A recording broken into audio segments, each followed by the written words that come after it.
Hi everybody, we are talking about Chapter 25, Section 2, Industrialization, and we're going to be looking specifically at one city that was influenced greatly by the Industrial Revolution, and that's Manchester. So let's get started. Prior to this period, most Europeans lived in rural areas, but thanks to the Industrial Revolution, things began to change. Life began to shift to the cities and the factories. People could make more money in the factories, and with this money, they could afford to heat their homes with coal. They wore better clothes that were woven in the new factories, and the cities began to swell as more and more people moved to the cities for these opportunities. Most of the European cities doubled in population, and some even quadrupled. We call this movement urbanization. These factories tended to cluster near sources of energy, specifically near water or coal. London also grew exponentially due to the booming industries. This was reflected also in smaller cities that had huge rises in population due to their industries of cotton, iron, or textile manufacturing. Due to the rapid growth of cities in England, a lot of problems arose. There were no development plans, sanitary codes, or building codes, and there also was not an adequate plan for housing, education, or police protection for all of these extra people. There were no drains or good garbage collection systems, and so the streets were full of filth and trash. There were pandemics and epidemics of sickness, and these things caused the lifespan of people who lived in the cities to be averaged out to only around 17, whereas those who lived in the country could often expect to live to be around 38 years old. The owners of these factories that the people worked in wanted them to be as productive as possible and run for as many hours a day as possible. Therefore, many people regularly worked 14-hour days and sometimes would only get one day off a week. These factories were often dangerous places to work. They were not well lit, and the machines didn't have the safety features that we see today. Boilers could explode, or drive belts often caught arms, causing accidents. Those who worked in the coal mines were the most at risk because accidents were common and coal dust is very dangerous to breathe in.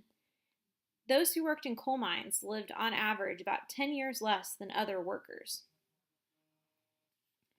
Though poverty was rampant everywhere, there was a large amount of wealth that began to amass among a new group of people, the new middle class. Prior to all this, the wealth in England and Europe was held mostly by landowners or aristocrats.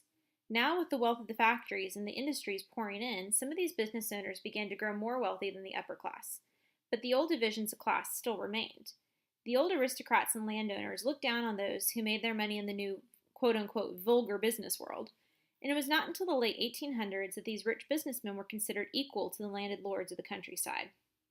Eventually, a new large middle class that were neither rich nor poor emerged. The new middle class is made of doctors, lawyers, government employees, and the managers of the factories. The lower middle class was made up of skilled workers and factory overseers. These people all enjoyed a comfortable standard of living. However, the lowest class were made up of the laborers, and they saw little improvement in their way of life or working conditions until the late 1800s. As more machines were invented, their jobs were lost to these machines. Sometimes this group would revolt and even smash the machines that took their jobs. One group was called the Luddites, and the Luddites were mainly operational in northern England and were known to attack factories. Though the swelling of the cities was causing a lot of negatives, there were some positive aspects as well. Due to the growth of the agricultural industry and the fact that people had more money, most people had healthier diets than they did prior to the Industrial Revolution. Many often had better housing too, and thanks to the advances in the production of textiles, most of these people could afford better clothes than they ever had before because clothes were cheaper and faster to produce. The growth of industry also caused there to be a greater need for skilled workers who were needed for specific kinds of work, which led to training programs to produce more of these skilled workers. This caused people to educate themselves and have more opportunities for education in specific trades than they had before. Eventually, people also began to band together to protest the poor working conditions in the factories. So it's in this time period that we first begin to see the very first labor unions. These labor unions were made up of groups of people that would use their collective power to try to bargain and protest the poor working conditions and persuade business owners to make their workers' lives better. Also, the cities began to take note of their problems, such as the filth, trash, and illness, and make changes to their cities to make life better.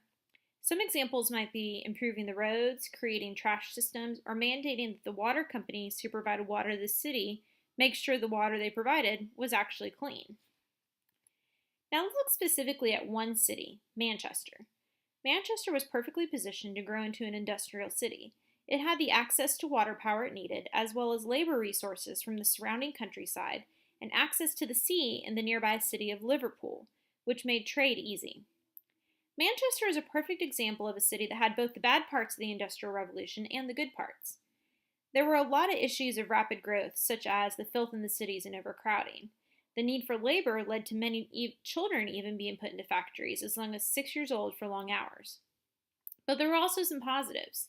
Wealth flowed in, first to the owners and new middle class, but eventually it trickled down to the workers as their condition improved. The business owners invested their own money to start businesses in these cities, and the high risk had high reward. These owners built huge homes on the outskirts of Manchester that showcased their wealth. Now let's talk in detail about one aspect of the Industrial Revolution that's not so good. This issue was child labor. Children were cheap to employ, and their tiny hands could repair broken threads in weaving machines, or replace bobbins, or clean up cotton fluff that you would see on the floor of the factories. Many children were employed in these factories, and to make them keep working the long hours, they often would be beaten by the mill supervisors. And it wasn't uncommon for accidents to happen, and these machines would cause serious injury to their little limbs. The fluff from these machines often would get into their lungs and make them cough or cause other lung problems. It was not until 1819 that anything at all was done about this. The Factory Act of 1819 restricted the working age and hours, but even after this passed, many children still worked in the dangerous factories. Another serious issue that arose was the pollution these factories caused. Coal that powered factories put soot into the air. Textile dyes that were used and other waste poisoned the water, and these problems were rarely addressed. Though Manchester was a leader in the progress of the Industrial Revolution, this progress came at a price. And even with these problems, the push to industrialize wasn't stopping at all. Next section, we're going to learn about how the Industrial Revolution begins to spread from Britain to elsewhere, specifically America and the rest of Europe. Thanks for listening.